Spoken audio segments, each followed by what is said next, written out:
શું આપ મેથીના ગોટા ભજીયા ખાઈને કંટાળી ગયા છો? તો આ રેસીપી જુઓ. આમાં મેં મેથી તો લીધી જ છે, પણ ફ્રેશ અજમો લીધો છે, આદુ મરચાં બધા હર્બ્સ લીધા છે, ફ્રેશ હર્બ્સ લીધા છે. તો ચાલો જોઈએ રેસીપી. સૌ પહેલાં આપણે અજમાના પાન કાઢી લઈએ. મારા ઘરના ગાર્ડનમાં જ ઉગાડેલા છે તે લીધા છે મેં, અને કટિંગ કરી લઈએ. હવે આપણે આથો લઈ લઈશું. મેં લેફ્ટઓવર રાઈસનો આથો બનાવ્યો છે. આપ ઢોકળાનો પણ લઈ શકો છો. સરસ આથો આવી ગયો છે. હવે તેને હલાવી લઈએ, મિક્સ કરી લઈએ. 5 થી 6 મિનિટ તેને એકદમ ચલાવી લઈએ. હવે એમાં અજમો અને મેથી વગેરે જે કટિંગ કરેલું છે તે નાખી દઈએ અને મિક્સ કરી લઈએ.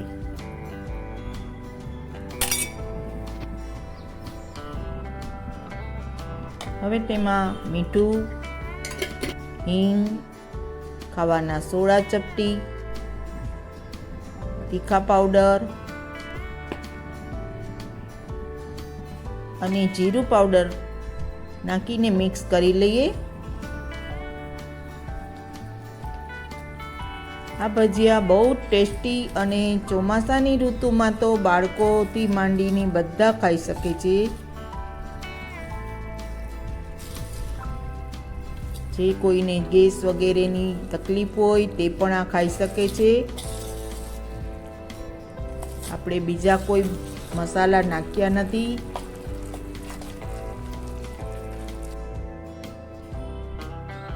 પણ ટેસ્ટી બહુ જ લાગે છે. હવે તેમાં ચણાનો લોટ 2 ચમચા ભરીને નાખીએ અને 1 ચમચો રવાનો નાખીએ અને મિક્સ કરી લઈએ.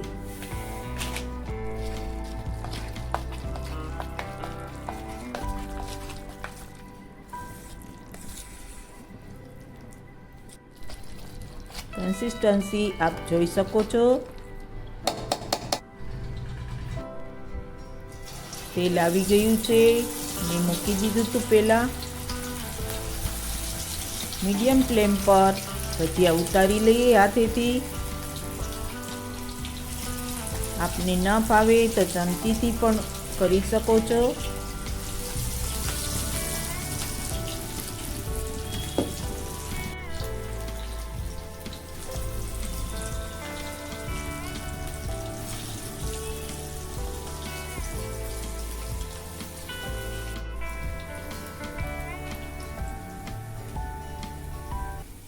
વિડીયો આખો જોજો. પ્રોસેસ આખી બતાવી છે, તેથી તમને ખ્યાલ આવે, કાચા ન રહી જાય. ટિપ્સ સાથે બતાવ્યું છે બધું. પહેલી વાર તમે બનાવશો રસોઈ તો પણ આવડી જશે. એવી સહેલી રીતથી હું રેસીપી બનાવું છું. તો આને લાઈક, શેર અને સબસ્ક્રાઈબ કરજો અને કોમેન્ટ કરજો કે આપને આગલી વાનગી કઈ જોઈએ છે. આપણા ભજીયા થઈ ગયા છે.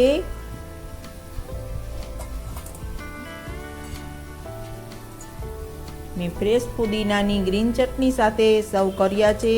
આપ દહીં ચટણી સાથે, આમલી ચટણી સાથે, બધી ચટણીની રેસીપી પણ પ્લેલિસ્ટ જોઈ લેજો તમે.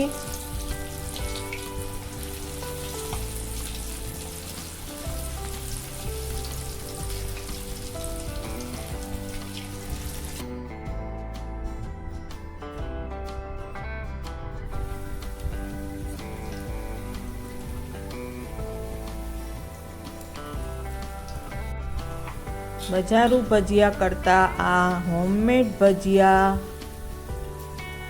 ઘણા ટકે સારા છે. ઘરે બનાવો, સ્વસ્થ રહો, હેપી રહો, હેલ્ધી રહો.